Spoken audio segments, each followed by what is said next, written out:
अजी मैं क्यों घड़ी खम्मा सा राम राम सा। मेरा नाम सावी है और सीकिंग सॉल्यूशंस विद सावी में आपका बहुत बहुत स्वागत है। आपने नोटिस किया होगा सीकिंग सॉल्यूशंस विद सावी में हमने मेंटल हेल्थ के इशू पर ध्यान रखते हुए पिछले दिनों ऐसे लोगों से बात की है जिनका स्टूडेंट लाइफ से बहुत गहरा कनेक्शन रहा है, फिर चाहे वो वार्डन हो या फिर चाय वाले भाई साहब, पेरेंट्स या फिर कोई एक स्टूडेंट। आज इसी सीरीज में हमारे साथ एक ऑफिसर ऐसे पहुंच गए हैं जिनका ये पहला टेन्योर तो नहीं है कोटा में, लेकिन हर टेन्योर में वो स्टूडेंट लाइफ को और गहराई से समझ पाते हैं। And in fact we have with us Chandrasheel Thakur sir, और सर पुलिस ऑफिसर होने के साथ साथ एक पेरेंट का रोल भी बहुत प्यारे तरीके से निभा रहे हैं।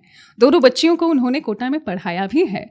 सो sir welcome to the studio. Thank you and नमस्कार to all your listeners. Thank you so much sir for being here. और जैसा कि मैंने आपका इंट्रोडक्शन दिया पुलिस ऑफिसर के तौर पर, I think that's an understatement because I have always found you so humble, always ready to talk about something जो स्टूडेंट्स के लिए या फिर किसी भी तबके के लिए बहुत इंपॉर्टेंट रहा हो। मुझे याद है जब पहले टेन्योर में मेरे पहले टेन्योर में जब मैं आपसे मिली थी तब आप that was 2010 I guess, huh? Yes sir, around that, और आप फीमेल्स के लिए एक कैंपेन चला रहे थे। And of course I know from there to the journey over here when we are in 2023, ये पहला टेन्योर तो नहीं है कोटा का आपका, है ना? बिकॉज वो तो 2010 में था। So how many times have you been posted in Kota? I been here 4 times, अब ये चौथा टेन्योर है।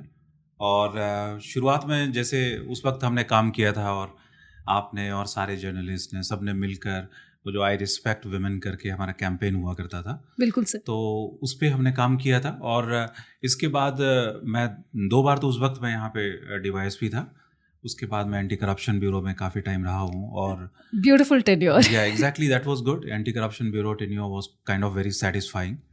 और उसके बाद थोड़े दिनों तक मैं यहाँ पे डिस्ट्रिक्ट पुलिस के साथ अभी काम किया था मैंने, और अब मैं क्राइम ब्रांच में काम कर रहा हूँ। सर क्राइम ब्रांच के साथ साथ स्टूडेंट के लिए भी जो सेल बना हुआ है उसके लिए भी काफ़ी काम हो रहा है। हाँ, स्टूडेंट सेल है जो एक सिंगल विंडो के रूप में काम कर रहा है स्टूडेंट्स के लिए। और जो हमारा ये है कि जो ब्राइटेस्ट माइंड्स आती हैं उनको हम बेहतर यहाँ पर एक सिस्टम उपलब्ध करा सकें, उनको स्ट्रेस फ्री माहौल दे सकें जबकि वो अपने पढ़ाई पे कंसंट्रेट कर सकें। और जो दूसरी चीज़ें हैं जो बच्चे अपने मेंटल हेल्थ इश्यूज़ से कुछ गुजर रहे होते हैं उनको हम बेहतर काउंसलिंग दिलवा सकें, तो और मतलब उनको आइडेंटिफाई कर सकें, रेड फ्लैग्स को आइडेंटिफाई करके हम जो दूसरे स्टेक होल्डर्स हैं उनकी भी हेल्प कर सकें। इसको लेकर हमारे स्टूडेंट सेल जो है वो हमारी राजस्थान पुलिस ने यहाँ पर फॉर्म की है। और मैं उसको देख रहा हूँ। सर मैं हो सकता है ये कहूँ कि सर का इंट्रोडक्शन जैसे मैंने दिया उसमें पेरेंट होने का जिक्र मैंने कम किया है। इनफैक्ट स्टूडेंट सेल के बारे में सर ने स्वयं बता दिया है, लेकिन एक तो स्टूडेंट्स को दूर से ऑब्जर्व करना और दूसरा दोनों बेटियों की पढ़ाई के लिए कोटा को चूज करना, बिकॉज आई नो आप पुलिस ऑफिसर और डेफिनेटली बेटियों का इंजीनियरिंग को चूज़ करना। सो मैं ये कहूँ कि आपके जो कोटा के टेन्योर्स रहे हैं उसने कहीं ना कहीं इसको इम्पैक्ट किया? नहीं, डेफिनेटली कोटा के टेन्योर ने डेफिनेटली उनको उनके डिसीजन को इम्पैक्ट किया है, जो मुझे लगता है because that was their decision. I never force them to study engineering, लेकिन उन्होंने इसको चूज़ किया। तो मुझे लगता है कोटा में एक एनवायरनमेंट है। और अच्छा देखिए, मैंने कोटा को कोई चूज़ नहीं किया था। अच्छा, I came to Kota accidentally, जो मेरी पोस्टिंग हो गई। और actually I didn't have any say in my posting, so I came to Kota. लेकिन कोटा आने के बाद धीरे धीरे बच्चों ने जो माहौल देखा यहाँ पर, मैं यहाँ से वापस चला गया। और वापस जाने के बाद जो वापस कोटा आया, मुझे लग रहा है कि उस समय बच्चों ने जब वो उन फॉर्मेटिव ईयर्स में थे वो, तो उन्हें लगा कि उनको इंजीनियरिंग को चूज़ करना चाहिए। तो डेफिनेटली कोटा ने उनके चॉइस को अफेक्ट किया है। सर एज अ पेरेंट भी चीज़ें बहुत डिफ़िकल्ट होती हैं और पुलिसिंग में तो और ज़्यादा डिफ़िकल्ट होती है। But to come to that point I rather go back to your years जहाँ पर आप तैयारी कर रहे थे अपनी पढ़ाई की। ऑफ कोर्स ऑफिसर के तौर पर हमने जितना सीरियल्स में देखा है, मैंने मेरी फैमिली में किसी को तैयारी करते नहीं देखा, but it is really difficult to crack an exam, और वो भी सर्विसेज है ना। वो आपका इंटेंट ही सिर्फ और सिर्फ सर्विस देना ही होता है। आपको पता है जीवन इसमें आगे जाकर कभी आसान नहीं होगा। So as a person what do you think was the experience then, और क्या वो बहुत स्ट्रेसफुल था? जी, मैं बताऊं आपको। देखिए, जब दिल्ली आया था मैं पढ़ने के लिए, और वहाँ यूनिवर्सिटी में पढ़ता था, I was in Delhi school of economics. तो वहाँ पढ़ रहा था, फिर मैंने वहीं से लॉ किया। अच्छा, वहीं हॉस्टल में रहते थे। हॉस्टल के अंदर मैं उसको कहें, हमारे हॉस्टल को आईएएस फैक्ट्री बोला करते थे वहाँ अरे पर। वाह, वंडरफुल। तो बहुत सारे बच्चे आते थे वहाँ से। तो वही होता है ना कि आप देखते हैं इर्द गिर्द सब लोग तैयारी कर रहे हैं सिविल सर्विसेज की, तो आप भी उसमें लग जाते हैं। उस वक्त तो एक भेड़ चाल सी होती है। बट हाँ, मैं बताऊँ कि कई बच्चे बहुत स्ट्रेस लेते हैं। शायद हमने इतना स्ट्रेस लिया नहीं। अच्छा। और बहुत ज़्यादा स्ट्रेस नहीं लिया, पढ़ाई करते रहे। और स्ट्रेस बढ़ता जाता है जब आप शुरुआत में, जैसे मैंने आई से कि couple of times I didn't do well, और जब मेरा सिलेक्शन नहीं हुआ, मैंने इंटरव्यू दिए और सिलेक्शन नहीं हुआ, शायद उस वक्त स्ट्रेस बढ़ने लगा था। Okay. और मुझे लगता है कि स्ट्रेस जो है ना, आपके परफॉर्मेंस को कई बार अफेक्ट करता है, वो परफॉर्मेंस गिराता है। जो मेरे साथ भी ऐसा होने लगा था। तो डेफिनेटली उस वक्त वो बहुत स्ट्रेसफुल था, और लगे रहे तो finally I landed this job. और मुझे लगता है कि अब अगर मैं सोचता हूँ, if I think of my journey so far, I will say कि that was the right choice I made, और that is the job I was made for. तो I am kind of very satisfied with my journey.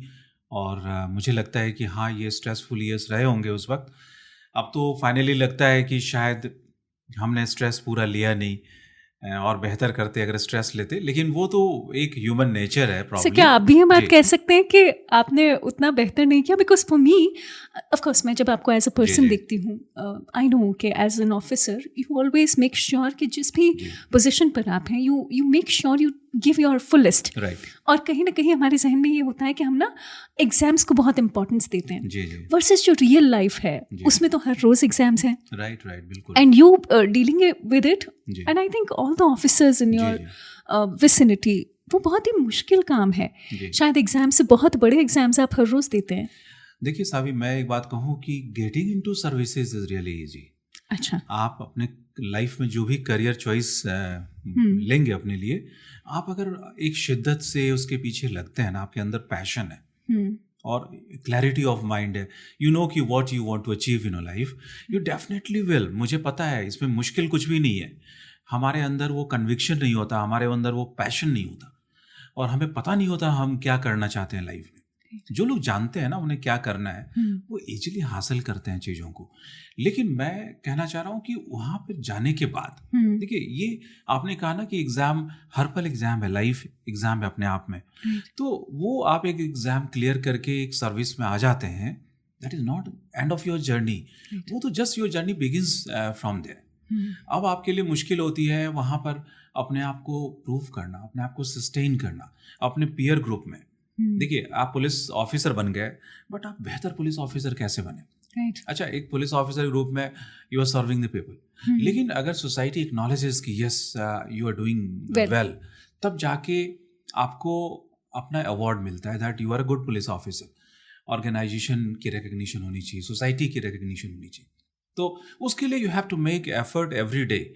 और फिर मैं दूसरी बात कहूँ कि कहीं भी आसान नहीं होता, नौकरियां बहुत मुश्किल होंगी, क्योंकि आप अगर पुलिस की बात करते हैं तो आपको जो रिस्पॉन्सिबिलिटी है to safeguard security of people, जहाँ पर उनकी न सिर्फ उनकी फिजिकल सिक्योरिटी है, सिक्योरिटी उनकी डिग्निटी की सिक्योरिटी आपको उनको फराहम करनी है, आपको उनको उनकी प्रॉपर्टी की सिक्योरिटी देनी है। बेसिकली आपके भरोसे वो चैन से सोए रात को, ये इंश्योर करना है। That is kind of very difficult, very difficult. Exactly. तो आपको इसके लिए हमेशा बेहतर करना है। अच्छा, यही दूसरी सर्विसेज में है। आप देखिए, टीचर्स को ले लीजिए। टीचर आपको पढ़ाता है और आपको पता है एक लेक्चर लेने के लिए उसे घंटों तक पढ़ना पड़ता है। राइट। और जो टीचर्स आपकी लेक्चर लेने से पहले घंटों तक पढ़ते हैं, they are the best teachers. तो मुझे लगता है कि किसी को भी नहीं सोचना चाहिए कि ये एग्ज़ाम के लिए मैं जान झोंक दूँ, उसके लिए मैं एक्स्ट्रा स्ट्रेस लूँ, मैं परेशान हो जाऊँ। स्ट्रेस की ज़रूरत नहीं है, मस्ती से आप एग्ज़ाम दीजिए। क्योंकि आप देखिए, बहुत सारे एग्ज़ाम्स हैं, बहुत सारे करियर अपॉर्चुनिटीज़ हैं, आप कहीं ना कहीं जाएंगे।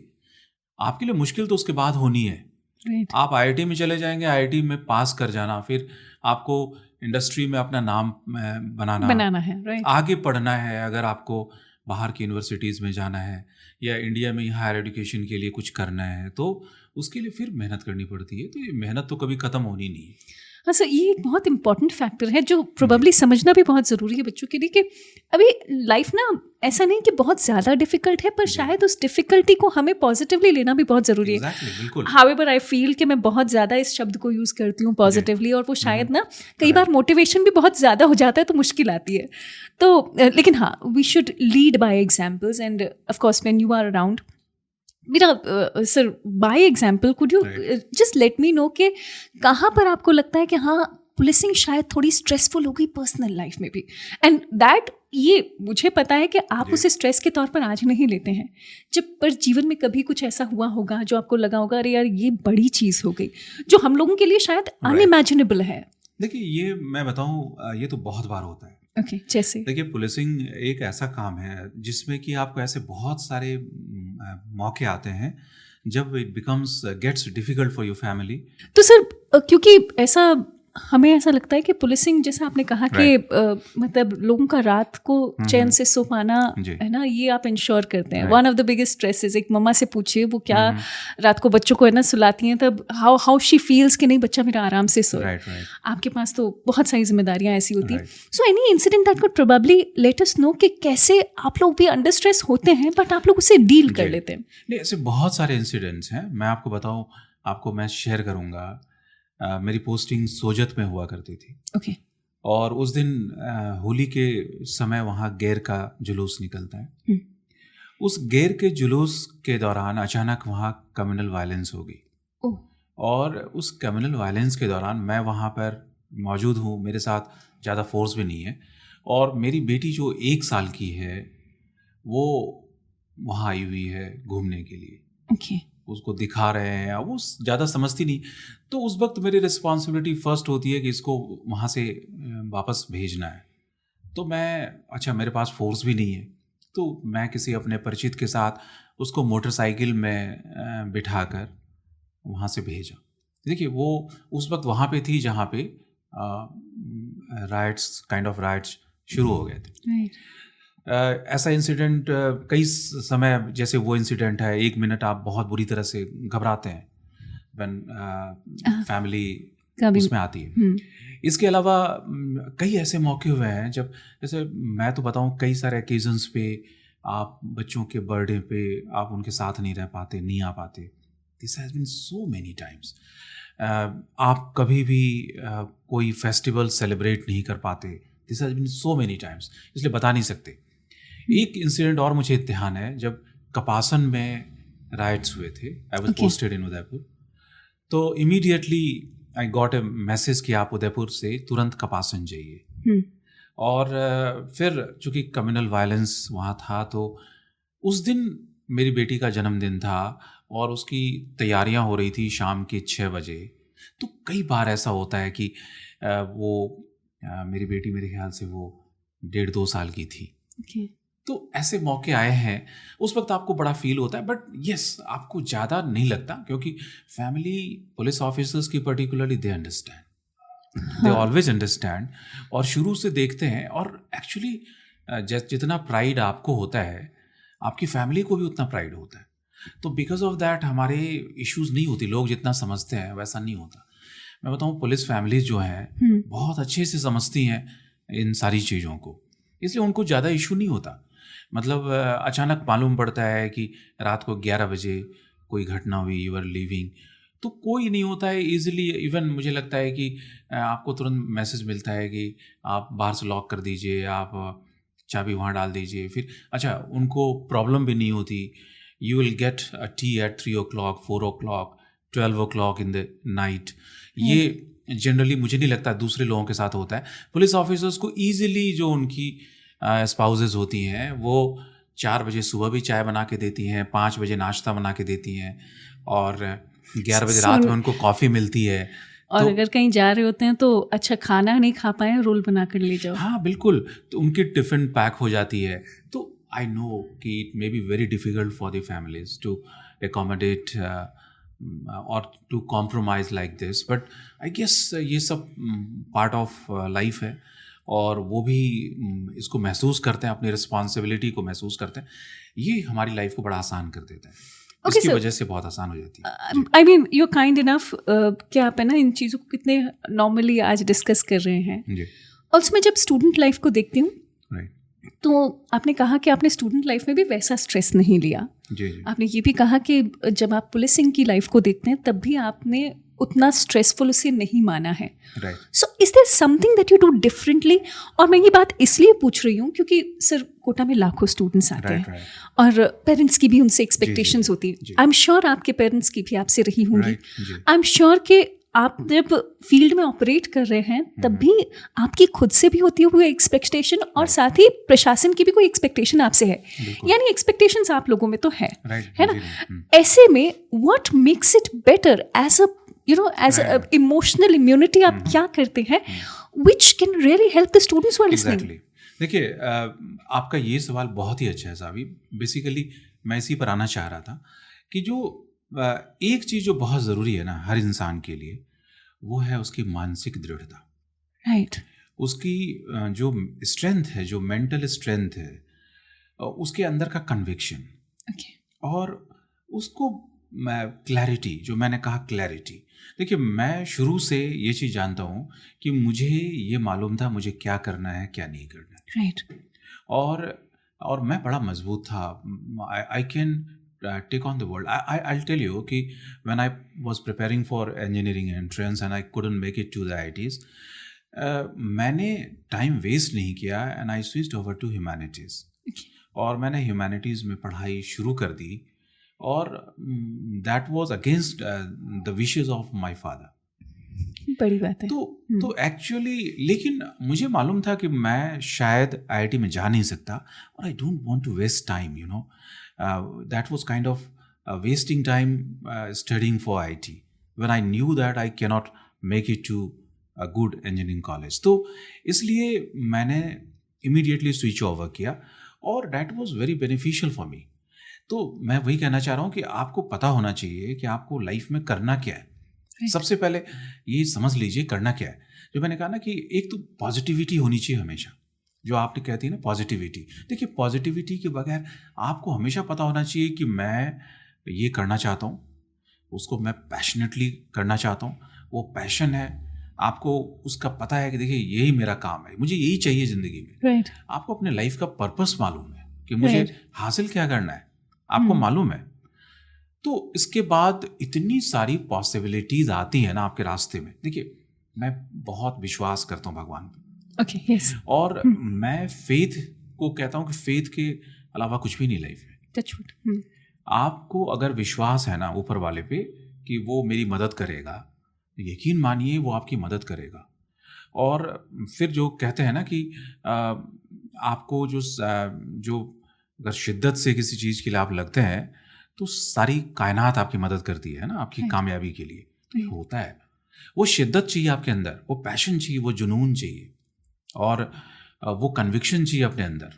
हाँ मुझे करना है, मैं कर सकता हूँ। और एक सेल्फ बिलीफ अपने अंदर भी। अच्छा इसमें मैं एक बात कहना चाह रहा हूँ कि आप ये सब तभी कर सकते हैं ना जब आप when you love yourself, when you are proud of yourself, you really think कि you are good at everything, you are one of the best and you can do this।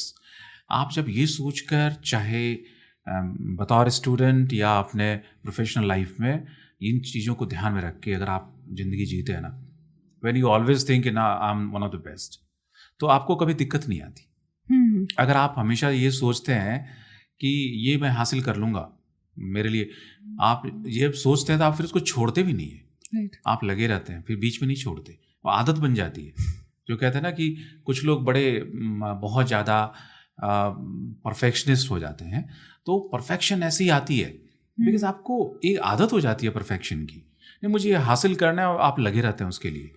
ये पैशन, ये कन्विक्शन, ये जुनून, ये ज़िंदगी में बहुत ज़रूरी है कामयाबी के लिए। क्लैरिटी ऑफ माइंड कि मुझे करना क्या है, अपने दिमाग में पूरी क्लैरिटी होनी चाहिए। तो मैं सबसे यही कहना चाह रहा हूँ कि इस जुनून से अगर आप लगते हैं तो आपको कामयाबी डेफिनेटली मिलनी है। राइट। राइट। ऑल्सो सक्सेस के अपने पैरामीटर्स हैं जी। और क्योंकि हर किसी का पैरामीटर अलग हो Right, सकता है। हो जी। सकता है किसी के लिए एग्जाम क्रैक करना सक्सेस का पैरामीटर हो, एग्जैक्टली। या फिर हो सकता है कि किसी के लिए उसी एक एग्जाम में अच्छा परफॉर्म करना, भले ही द बेस्ट ना हुआ हो लेकिन पहले से बेहतर हुआ हो, वो सक्सेस का पैरामीटर हो। ऑल्सो सर, जब आपने अपने फादर के साथ उस छोटी सी लाइन में Right, कहा है right, कि वो उनको शायद उतना अच्छा नहीं लगा था, और आप एक फादर हैं आज, ऑफ कोर्स 2 जनरेशन्स में हमेशा चेंज बिल्कुल। होगा। हो सकता है कि हमें जो अपने बारे में लगे वो हमारे पेरेंट्स को अपने बारे में ना Right, लग रहा हो। So how difficult does that get? And also now, because you are in the parents' shoes, Right. how do you explain this whole, मतलब कि ये जो पूरा जो सिनेरियो है, क्योंकि जब हमें कोई चीज़ हम चाहते हैं वो नहीं मिल पाती और पेरेंट्स हमें टोकते हैं, तो उस Exactly. मोमेंट ये बिल्कुल अच्छा नहीं लगता। नहीं, बिल्कुल आप सही कह रहे हैं, ये बड़ा डिफ़िकल्ट है। Being a parent is really very difficult. देखिए, आपके ड्रीम्स होते हैं, पेरेंट्स के भी ड्रीम्स होते हैं, उनकी एक्सपेक्टेशंस होती हैं, और आपको कई बार मालूम होता है कि you are expecting a bit too much, लेकिन फिर भी आप एक्सपेक्टेशंस रखते हैं। मैं इसको बुरा नहीं मानता। To have expectations from your child, nothing wrong with it. अच्छा। लेकिन मुझे लगता है कि आप उनकी कैपेबिलिटीज़, उनको पहचानिए कि उनमें क्या वो कर सकते हैं। हमें इसके बारे में कोई डाउट नहीं होना चाहिए, और बच्चों से कम्युनिकेशन हमारा लगातार होना चाहिए। You have to talk to them. मालूम पड़ता है बच्चों के बारे में, आपको अगर मालूम है कि वो क्या कर सकते हैं और बच्चे क्या चाहते हैं उनसे, अगर आप देखिए, एक फादर, मैं बार बार कहता हूँ कि बच्चे तो आपकी उंगली पकड़ के चलना सीखते हैं, तो फादर को तो पता होना चाहिए ना अपने बच्चे के इन एंड आउट, और ये तभी मालूम पड़ेगा जब आप लगातार उसके साथ कम्युनिकेशन में। कई बार हमसे गलती यही होती है कि हमारा वो कम्युनिकेशन टूटता है।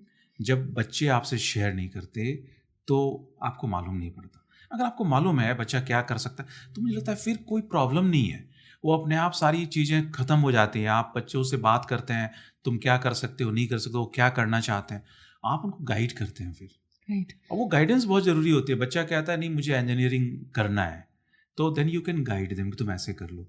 फिर उसके बाद होता है कि आपका नहीं होता है, तब उसको सपोर्ट की ज़रूरत होती है कि वो मान लीजिए IIT में नहीं जा रहा, तो वो कहना पड़ता है कि देखो ये that is not end of life, और just getting into an engineering college is not making you successful, that is not success. तो आपको तो एक पायदान है, एक पड़ाव है, उसके बाद मंजिल तो अभी बहुत दूर है। तो आप कुछ करना चाहते हैं सोसाइटी के लिए, अपने करियर में कोई मुकाम हासिल करना चाहते हैं, तो मंजिल तो दूर है। तो बच्चों को ये अगर समझा सकें आप, और वो तभी होता है जब आपके और बच्चों के बीच में एक प्रॉपर कम्युनिकेशन है। You share with them, they share with you, फिर इश्यूज नहीं आते। तो मैं इसलिए कह रहा हूँ कि बतौर पेरेंट मुझे भी कई बार डिफ़िकल्टी होती है। समटाइम्स आपके बच्चे they don't share with you, कई बार they are scared of for no reasons, आपको कई बार वो गलत भी समझ लेते हैं, ये होता है। तो सर आपने कैसे उसका सोल्यूशन निकाला? सोल्यूशन मेरे ख्याल से बहुत ईजी है। जब आपको लगता है कि हाँ दे आर हाइडिंग समथिंग और they are not sharing properly, आपको बैठना है उनके साथ। जो कहते हैं ना कि जस्ट उनके साथ बैठ जाइए, सब चीज़ें बैठ कर उनसे डिस्कस कर लें तो मिनटों में सोल्यूशन आ जाता है, तो वो सॉल्व हो जाता है, फिर वो जो रिजॉल्व हो जाता है। और दूसरा, उनको कहाँ जाना है, क्या करना है लाइफ में, ये बताना पड़ता है कि बहुत कुछ हमारे हाथ में है, बहुत कुछ हमारे हाथ में नहीं है। देखिए, मेहनत एक पार्ट है, लेकिन एक किस्मत तो सबसे बड़ा पार्ट है। आपके हाथ में कुछ है, डेस्टिनी, लेकिन सबसे बड़ी चीज़ है जो ऊपर वाले ने हमारे लिए डिसाइड किया, दैट इज़ डेस्टिनी। और ऊपर वाले से हम ऊपर कैसे हो जाएंगे, उसने कुछ और डिसाइड कर रखा है। ये बात हमें भी समझनी पड़ती है, बच्चों को भी समझानी पड़ती है। पेरेंटिंग कैन बी डिफिकल्ट, और I tell you that is more difficult than policing, I tell you. हाँ, in fact I was coming to that question कि सर policing या parenting, what is difficult? देखिए, प्रोफेशनली जो करना है उसके parameters हैं, right. उसके SOPs हैं, यू नो। right. पेरेंटिंग में SOPs नहीं है, क्लियर कट SOPs नहीं है, वो बड़ा चेंज होते रहते हैं। और जो बच्चे ग्रो करते हैं ना, वो टीनेजर्स की अलग होती है, और कई तरह के हार्मोनल सिक्रेशन होते हैं टीनेजर्स के अंदर। तो एक टीनेजर का पेरेंट होना कैन बी रियली डिफिकल्ट। तो मुझे ऐसा नहीं लगता कि प्रोफेशनली ये इजी है, parenting can be difficult. But मैंने फिर कहा कि अगर आप बैठ के बात करते हैं ना, if you start sharing with your children और your children share with you, solution बहुत आसानी से होता है। सब दोनों बेटियां और we call those parents lucky जिनको बेटियां होती है जी। है ना। और बेटियां मतलब बहुत सारी चीज़ें फादर से इतना अटैचमेंट रहता है, तो बड़ी वाली छोटी वाली, ऑफ कोर्स मैं वैसे बात कर रही हूँ कि दोनों में डिफरेंसेस ऑप्टिमम होंगे, जी जी, है ना। हालांकि पेरेंट्स कभी कोई डिफरेंस नहीं क्रिएट करते हैं, right. लेकिन है ना ये, क्योंकि जैसे आपने कहा कि टीनेजर का पेरेंट होना भी बड़ा मुश्किल काम है। जी। So where do you think वो जो लाइन हम ड्रॉ करते हैं ना कि जहाँ पर हम बच्चे को फीडबैक भी दे रहे हैं लेकिन वो उसके लिए जजमेंट ना बने, so how do you deal with that? नहीं, मैं कह रहा हूँ कि again that can be very difficult. आप चाह के भी कई बार जजमेंटल हो जाते हैं, ना चाहते हुए भी। ये मुझे लगता है कि आपको उसको संभालना पड़ता है, सिचुएशन को कंट्रोल करना पड़ता है, because being judgmental, I mean आप सुपर ह्यूमन नहीं है कि आप जजमेंटल नहीं होंगे। मेरे ख्याल से जजमेंटल हो ही जाते हैं, मैं भी हो जाता हूँ, हर पेरेंट्स जजमेंटल हो जाते हैं।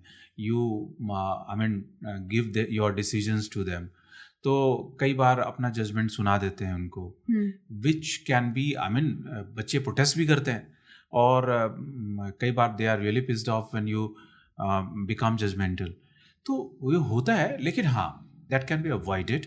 और एक बार आपको रियलाइज़ होता है कि आप जजमेंटल हो गए थे, तो उसको अगर आप संभाल लेंगे तो बातें संभल जाती हैं।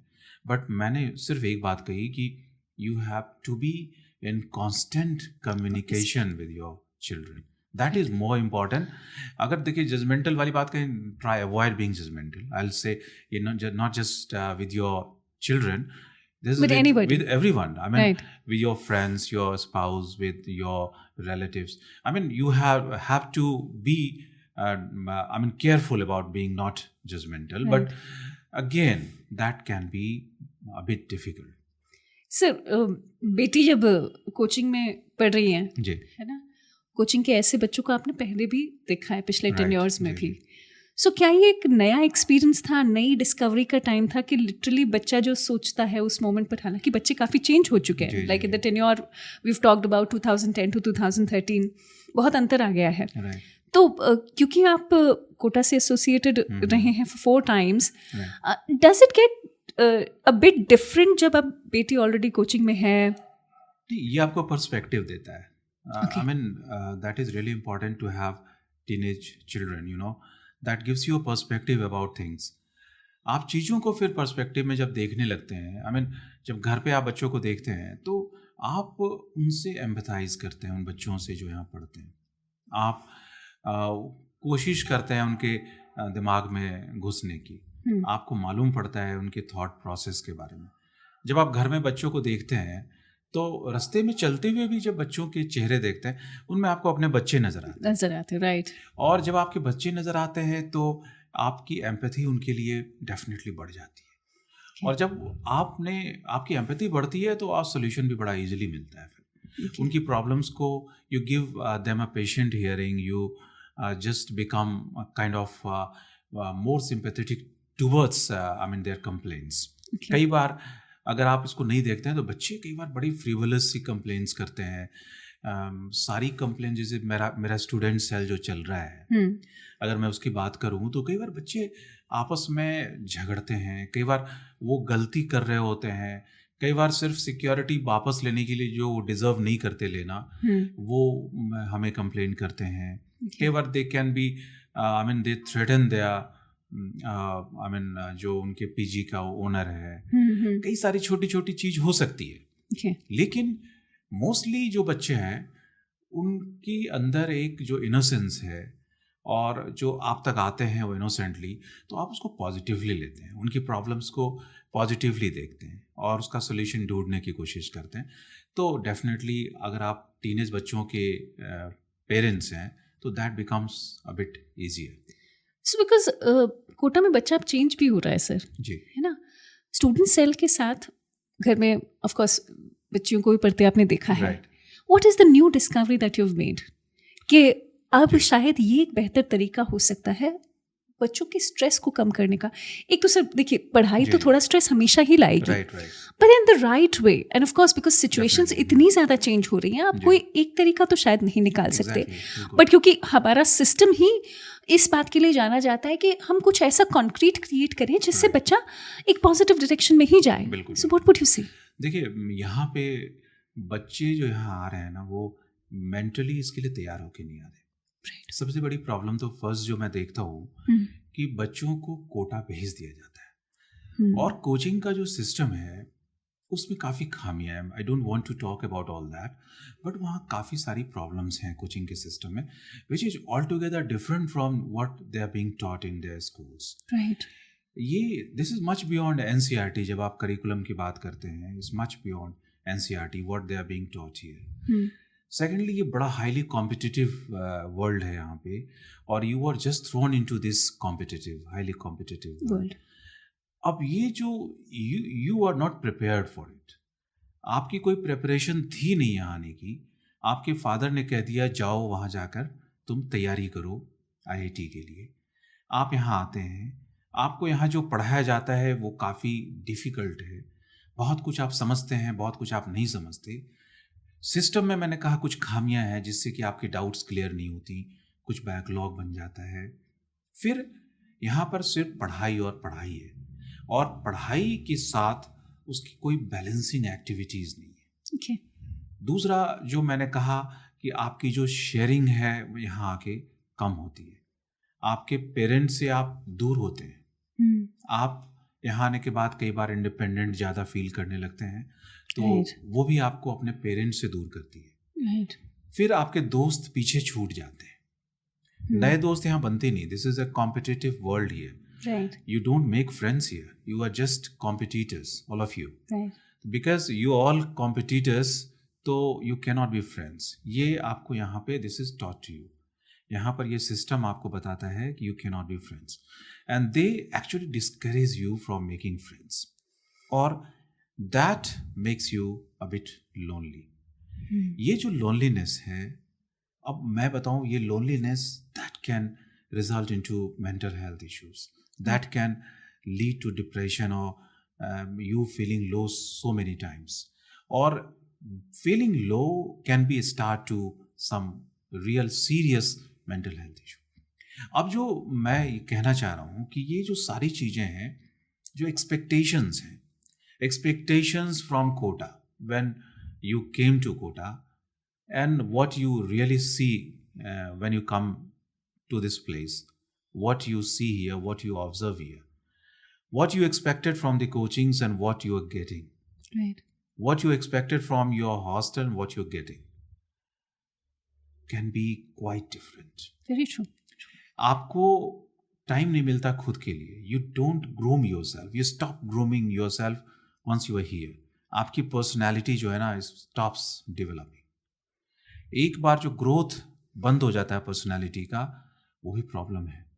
आपकी ज़िंदगी उस कोचिंग क्लास के अंदर गुजर जाती है. मैंने बच्चों को इवनिंग्स में कोचिंग की ही टी शर्ट में वॉक करते देखता हूँ तो समटाइम्स तो आई स्टार्ट लाफिंग कि बच्चा इतना बिजी है कि cannot change. Actually is thinking कि 2 मिनट लगेंगे, ऐसे ही घूम के आ जाता हूँ. वो 2 मिनट नहीं है उसके पास. और sometimes I really feel sorry for them. तो बच्चे आप देखेंगे यहाँ पर उनकी आंखों में खोए खोए से बच्चे, they are always lost in their studies. They are always thinking of what will be taught tomorrow. आज क्लास में जो पढ़ाया गया वो क्या बताया गया, कुछ भी नहीं है इसके अलावा. तो मुझे लगता है कि that can be really tough on this young minds. So you've been a student yourself and a good student. और जब आप अपने स्टूडेंट्स को यानी कि अभी फ़िलहाल कोटा के स्टूडेंट्स को देखते हैं, आपका ऑब्जर्वेशन बिल्कुल ठीक है कि वो जो लॉस्ट आँखें हैं वो बहुत ही पेनफुल हो सकती हैं, सैड हो सकती हैं. पर अभी जो क्वेश्चन दिमाग में आता है वो ये कि ये तो एंग्रॉसमेंट, मतलब सामने वाला बच्चा हो सकता है अपनी पढ़ाई में इतना एंग्रॉस्ड हो कि इस कारण शायद वो सिर्फ उसी पर ध्यान दे रहा है.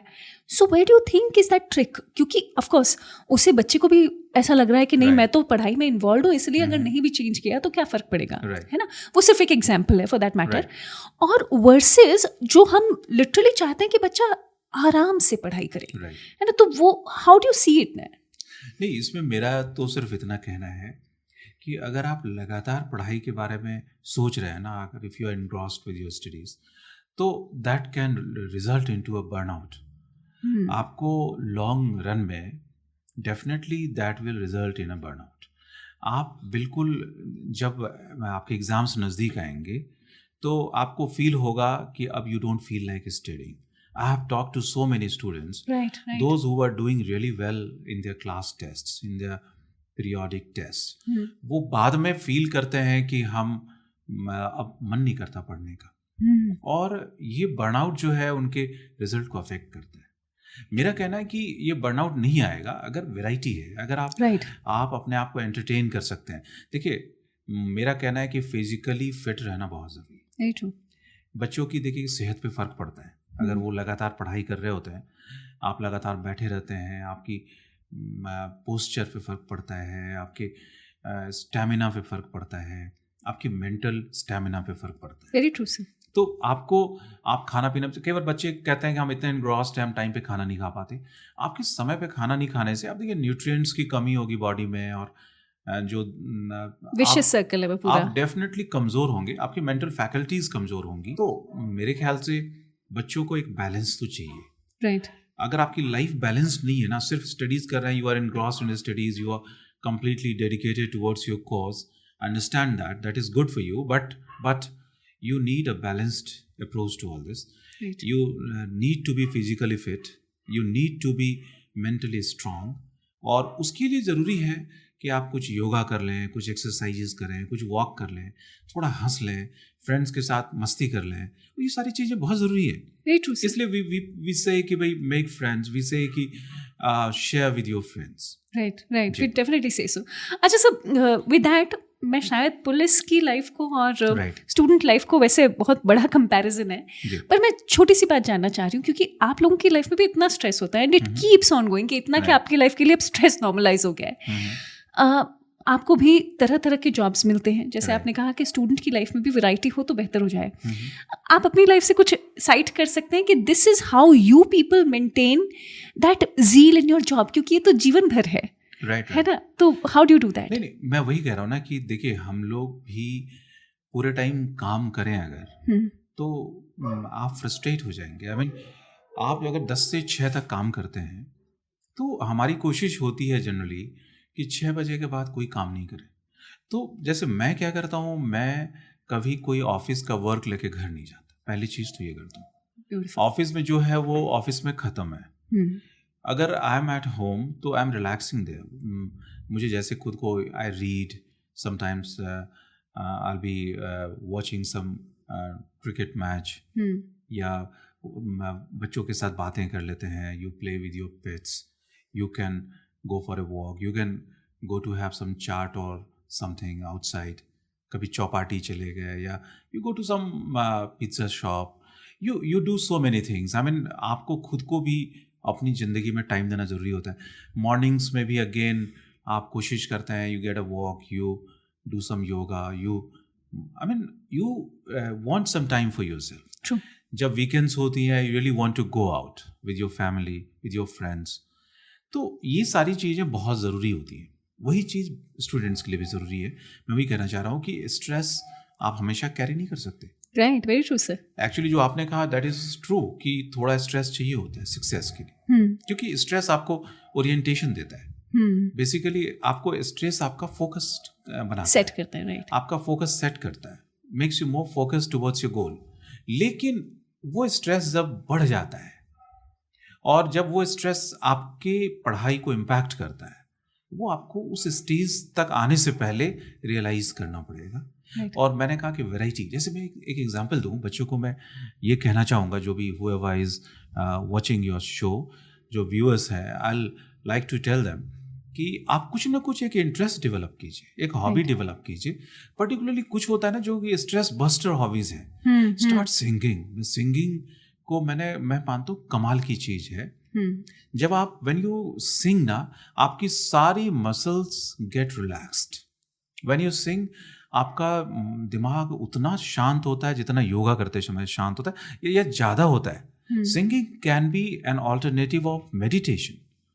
या if you can play an instrument, you should play it. You can play a guitar, you can play a piano, और कैसियो प्ले कर सकते हैं, व्हाटएवर, जो भी आपको लगता है. नहीं कुछ आप करते हैं, एक फ्लूट तो कर ही सकते हैं. तो मेरे ख्याल से आप कोई instrument, music can be really soothing, music can relax you. तो मुझे लग रहा है कि कोई हॉबी हो, डांसिंग. अब डांसिंग तो कमाल की हॉबी है. Those who dance, I have seen them so relaxed, so happy. तो आप अगर खूब पढ़ते हैं और if you can dance for 15 minutes, I guess you will be, आपका वर्कआउट भी हो जाएगा और आप अच्छा भी फील करेंगे और आपका स्ट्रेस लेवल कम आ जाएगा और you will B rightly prepared for your classes next day. So you must go for one of the hobbies. You must develop, you must inculcate one hobby. Beautiful. I think sir ने आज show में जितना कुछ बताया है वो इतने सारे एक्सपीरियंस का सार है कि कैसे हम स्टूडेंट्स की लाइफ को बेहतर बना सकते हैं. देखिए, द बेस्ट पार्ट है सर एक पेरेंट है उसी बच्चे के जो कोचिंग में फ़िलहाल जा भी रही हैं.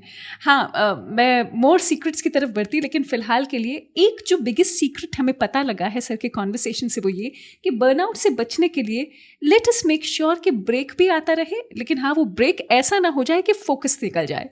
एंड ऑलवेज मेक श्योर कि लाइफ आगे चलकर भी स्ट्रेसफुल ही होने वाली है. आप चाहे पुलिस ऑफिसर हो या फिर आप एक किसी और जॉब में चले जाएं, IITian भी बन जाएं, तो भी स्ट्रेस रहेगा. क्यों ना इसकी तैयारी पहले से शुरू कर ली जाए.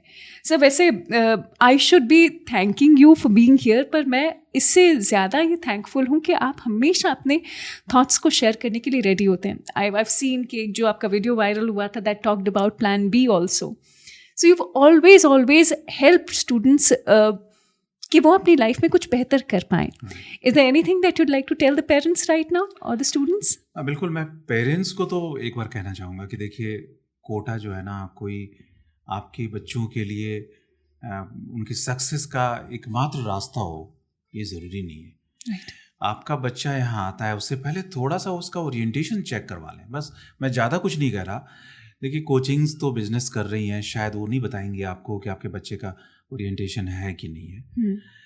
और आप समझें भी सही कि उनका बिजनेस है, तो they are not expected to tell you कि वो आपका बच्चा इसके लिए कैपेबल है कि नहीं, इंजीनियरिंग या मेडिकल कॉलेजेस में जाने के लिए. बट आपको समझना पड़ेगा. एक बार उसका ओरिएंटेशन दिखवा लें, किसी ऐसे स्पेशलिस्ट से मिलवा दें बच्चे को, किसी साइकोलॉजिस्ट से मिलवा दें, किसी उसको मालूम पड़ जाए कि वो इंजीनियर या डॉक्टर बनने के लिए तैयार है नहीं. दूसरा, उससे पूछ लें. दूसरा, आप उसके चेक कर लें कि वो कितना कैपेबल है, बिकॉज ये बड़ा हाईली कॉम्पिटिटिव वर्ल्ड है. फर्स्ट टाइम घर छोड़ के यहाँ आ रहा है, उसके लिए बहुत डिफिकल्ट हो सकता है. तो देखिए, आपका बच्चा है, आपका अपना बच्चा है, बच्चा रहेगा तो कुछ ना कुछ करेगा. तो इसलिए बच्चे को कहीं झोंक देना नॉट फेयर. इसलिए एक बार चेक कर लें, उसका एक टेस्ट करवा लें, उसकी सूटेबिलिटी दिखवा लें कि वो यहाँ पर सूटेबल है कि नहीं यहाँ आकर पढ़ने के लिए, वो कैपेबल है कि नहीं इन कॉलेजेस में जाने के लिए. और उसकी करियर अपॉर्चुनिटीज़ बहुत हैं. आप तलाश लें दूसरी करियर अपॉर्चुनिटीज़, और अगर आप रास्ते देखेंगे ना, बहुत सारे रास्ते मिलेंगे. आप बच्चों को अगर उसके पसंद के रास्ते पे डाल देंगे तो बहुत बेहतर करेगा. और यहाँ आके देखिए, सक्सेस रेट बहुत ज़्यादा नहीं है. बहुत कम बच्चे हैं जो IIT में या NIT में या टॉप इंजीनियरिंग कॉलेजेस में या टॉप गवर्नमेंट मेडिकल कॉलेजेस में जाते हैं. ज़्यादातर बच्चे वापस लौट के जाते हैं और शायद वो दूसरी चीज़ें ही करते हैं. और हो सकता है कि जो टाइम 2 साल यहाँ पे उसने ख़राब किया है, वो 2 साल अगर आप उसको वहीं पर करवा देंगे और उसके पसंद के रास्ते पे चलने के लिए उसको मदद कर देंगे, वो बच्चा बेहतर करेगा. और दूसरी बात मैं कहना चाहूँगा कि बच्चे के साथ लगातार कम्युनिकेशन में रहें. राइट. बच्चा बड़ा हो गया है, इज़ अ टीनेजर, तो उसको दोस्त की तरह समझें. राइट. उसकी बात को इम्पोर्टेंस दें, उससे शेयर करें, उससे लगातार बात करें. और अगर वो कुछ कहता है तो उसको ध्यान से सुनें. अगर वो कहता है कि कोटा में उसका मन नहीं लगता, पढ़ाई में उसका मन नहीं लगता, अगर वो नहीं कर पा रहा है, वापस बुला लीजिए. एक बार बुला लेंगे, उसकी पसंद के रास्ते पे चलने के लिए उसको करेंगे तो वो बहुत अच्छा करेगा. ब्यूटीफुल. और एक स्टूडेंट्स के लिए, बिल्कुल सर, स्टूडेंट्स के लिए तो मैं यही कहना चाह रहा हूँ कि मैंने पहले भी कहा कि आपके अंदर एक कन्विक्शन होना चाहिए, एक आग होनी चाहिए, आपके सीने में एक आग होनी चाहिए कि मुझे क्या करना है. आप कर लेंगे। उसके लिए उतने ही पैशन से लगिए, रिलैक्स्ड होकर पढ़िए। और फिर मैं कहना चाह रहा हूँ उनको भी कि जब आपको लगे कि शायद मैं ये नहीं कर पाऊंगा, तो फ्रैंकली अपने पेरेंट्स से शेयर कीजिए। राइट। और अपनी दूसरी करियर चॉइसेस को कभी भी छोड़िए मत। राइट। एक हाईली कॉम्पिटिटिव एग्जाम्स हैं, चाहे नीट का एग्ज़ाम हो, चाहे जेई का एग्ज़ाम हो, they are highly competitive exams. इनमें कुछ बच्चों का ही सिलेक्शन होना है। राइट। आप कितने भी पढ़ने में अच्छे हैं, आपकी किस्मत बहुत बड़ा रोल प्ले करेगी आपकी सक्सेस में। तो किस्मत आपके बस में नहीं है। तो इसलिए मेरा ये कहना है कि अगर आप यहाँ पर कर जाते हैं तो बहुत अच्छा है, नहीं तो निराश नहीं होना है, दूसरे करियर अपॉर्चुनिटीज़ को तलाशना है। और अगर आप यहाँ से 1-2 साल पढ़ के जाएंगे तो आपने कुछ खोया नहीं है, बल्कि बहुत सीखा है। कोटा में जो आप सबसे बड़ी चीज़ सीखते हैं वो है 10-12 घंटे लगातार पढ़ने की आदत, ट्रू, मेहनत करने की आदत, और फोकस में बड़ी शिद्दत से पढ़ने की आदत, एक फोकस्ड अप्रोच के साथ पढ़ने की आदत, जो आप कहीं भी ज़िंदगी में जाएंगे आपको कामयाबी के रास्ते पे ले जाएगी। ये 2 साल की तैयारी, इसलिए आप कुछ लूज़ नहीं कर रहे। आपका टाइम अगर यहाँ पर 2 साल निकला है तो आप यकीन रखें आपको इसका फ़ायदा मिलना है। लेकिन अपनी करियर चॉइसेस ज़रूर देखिए। अगर आईटी मेडिकल नहीं हो सकता, इससे बेहतर होगा आप पहले देखें कि आप कहाँ अच्छा करेंगे। I think sir has left no stone unturned, और जो संवाद हुआ है इसका हर हिस्सा आप अपनी लाइफ में अप्लाई कर सकते हैं, भले ही आप पेरेंट्स हों या फिर एक student. I think we have to learn from this. अपने आप की भी सुनिएगा और सर ने जो बताया है उस पर ध्यान देंगे तो लाइफ बेहतर होगी। Thank you so much sir, Chandrasheel Thakur sir, for us. Take care, bye bye.